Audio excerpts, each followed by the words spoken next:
Good evening, San Pablo. And it's time for The Wind in the Willows, Chapter 9, The Further Adventures of Toad. Toad slept at night in the hollow of a tree. He woke up next morning because his toes were cold, but he soon forgot about that when he remembered that he was free. He had all the world to himself that early summer morning, and he strolled along the lanes until he came to a canal. Round a bend in the canal came a plodding and large horse, towing a barge. Steering the barge was a large, stout woman. "A nice morning, ma'am," she called to Toad, as the barge drew level with him. Remember, Toad's wearing a dress. Toad replied politely and said that he was a poor washerwoman trying to get back to her home near Toad Hall.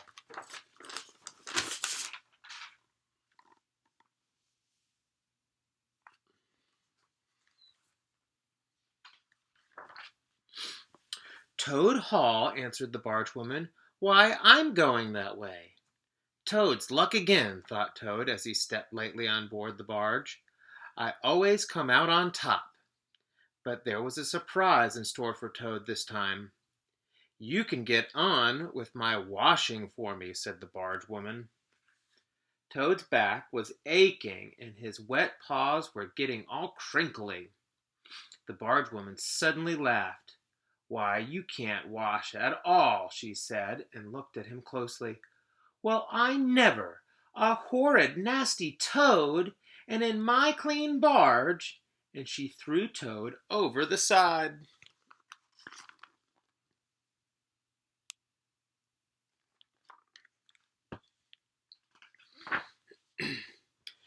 Toad hit the water with a splash and a splutter, but he managed to swing over the steep bank and climb up. He was very cross and looking for revenge. Then he saw the horse which was towing the barge.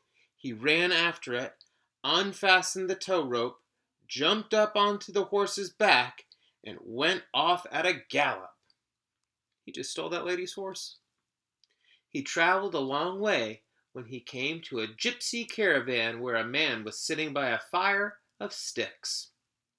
From the pot which was hanging over the fire came the most delicious smells. Toad just sat there and sniffed hungrily.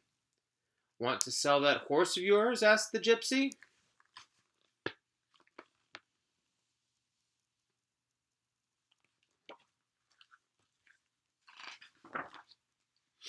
"Sell this beautiful horse!" exclaimed Toad. No, it's out of the question." But the gypsy continued to bargain with him and offered him 50 pence. Toad thought very carefully. He was very hungry, and he had no money. "Look here, gypsy," he said. "If you give me 75 pence, plus as much as I could possibly eat out of that pot, you shall have my horse." So it was arranged, and Toad stuffed and kept asking for more. There we go, that's better. After he had finished eating, Toad set off for the road once more. Very pleased with himself, he saw a car approaching and stood in the middle of the road to stop it.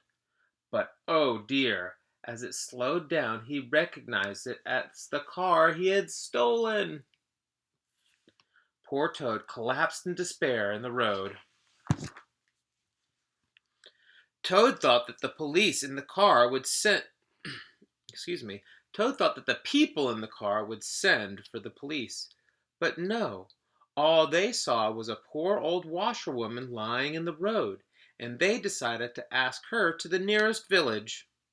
So they lifted Toad into the car, and as they moved off, his courage began to revive. And when they had gone a little way, he asked if he could drive the car.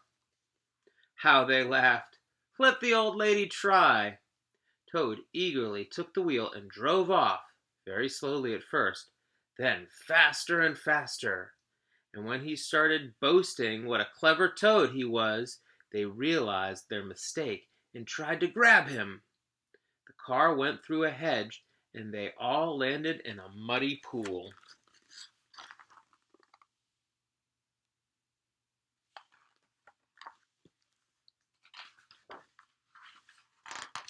And that is the end of chapter 9. We'll see if Toad actually makes it back to Toad Hall, hopefully soon. Chapter 10 is called Like Summer Tempest Came His Tears. Ooh, that sounds a little ominous. There are 2 chapters left. We've got some exciting stuff coming up. Good evening.